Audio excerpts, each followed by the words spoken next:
Beef की इस तरह से लेनी है, क्योंकि ये अच्छी तरह गला हुआ है। तो ये देखें कितने आराम से इसके अंदर जा रहा है। अच्छा, फिर आप वंस अगेन इसमें ले लेंगे खीरा,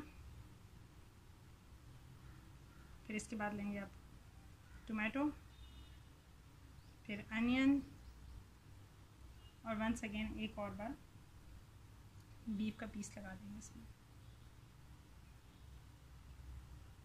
ये देखिए, अब इसको मैं दोबारा इस तरह इस स्टिक को भी यहाँ रख देते हैं।